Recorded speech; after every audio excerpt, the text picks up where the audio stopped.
Graduate English Address, The Spider's Bite.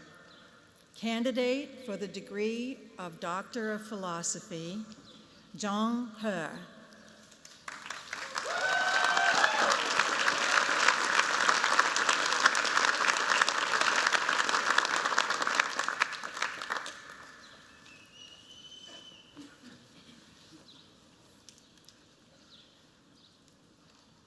When I was in middle school, a poisonous spider bit my right hand. I ran to my mom for help, but instead of taking me to a doctor, my mom set my hand on fire.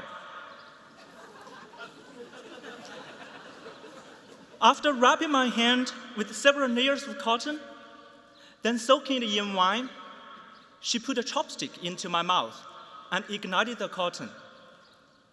Heat quickly penetrated the cotton and began to roast my hand. The searing pain made me want to scream, but the chopstick prevented it. All I could do was watch my hand burn.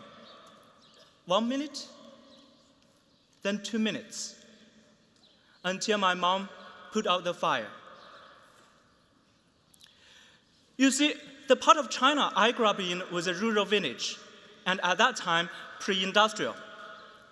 When I was born, my village had no cars, no telephones, no electricity, not even running water.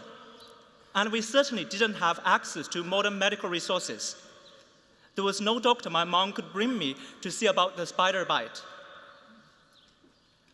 For those who study biology, you may have grasped the science behind my mom's cure. Heat deactivates proteins, and a spider's venom is simply a form of protein. It's cool how that folk remedy actually incorporates basic biochemistry, isn't it?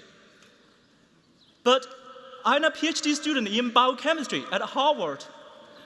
I now know that better, less painful, and less risky treatments existed. So I can't help but ask myself why I didn't receive one at the time. 15 years have passed since that incident. I'm happy to report that my hand is fine. But this question lingers, and I continue to be troubled by the unequal distribution of scientific knowledge throughout the world. We have learned to edit the human genome and unlock many secrets of how cancer progresses.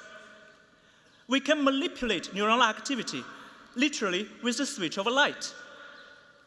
Each year brings more advances in biomedical research, exciting, transformative accomplishments.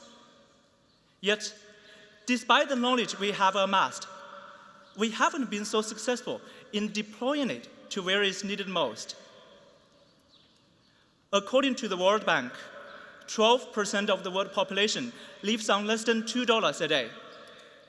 Malnutrition kills more than 3 million children annually. 300 million people are afflicted by malaria globally. All over the world, we constantly see these problems of poverty, illness, and lack of resources impeding the flow of scientific information. Life-saving knowledge we take for granted in our modern world is often unavailable in these underdeveloped regions. And so, in far too many places, people are still essentially trying to cure a spider bite with fire.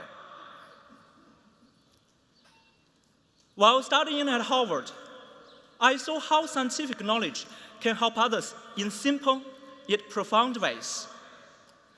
The bird flu pandemic in the 2000s looked to my village like a spell cast by demons. Our folk medicine didn't even have half measures to offer. What's more, farmers didn't know the difference between common cold and flu. They didn't understand that the flu was much more lethal than common cold.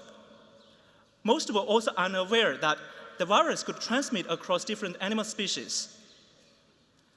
So when I realized that simple hygiene practices like separating different animal species could help contain the spread of disease, and that I could help make this knowledge available to my village, that was my first aha moment as a budding scientist.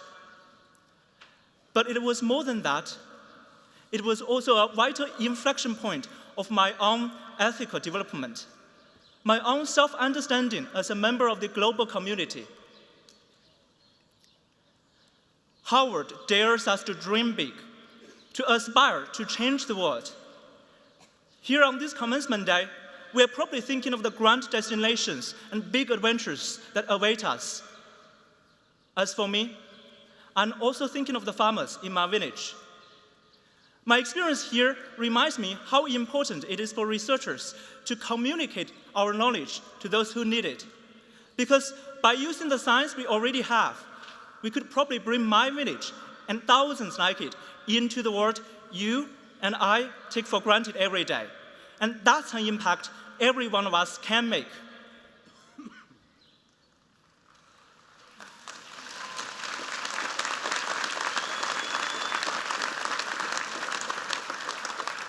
But the question is, will we make the effort or not?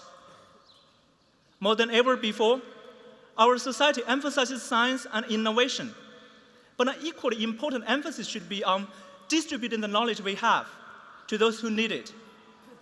Changing the world doesn't mean everyone has to find the next big thing.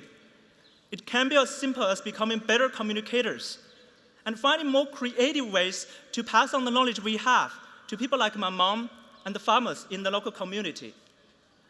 Our society also needs to recognize that the equal distribution of knowledge is a pivotal step of human development, and will work to bring this into reality. And if we do that, then perhaps a teenager in rural China who is bitten by a poisonous spider will no longer have to burn his hand, but will know to seek a doctor instead. Thank you. 谢谢。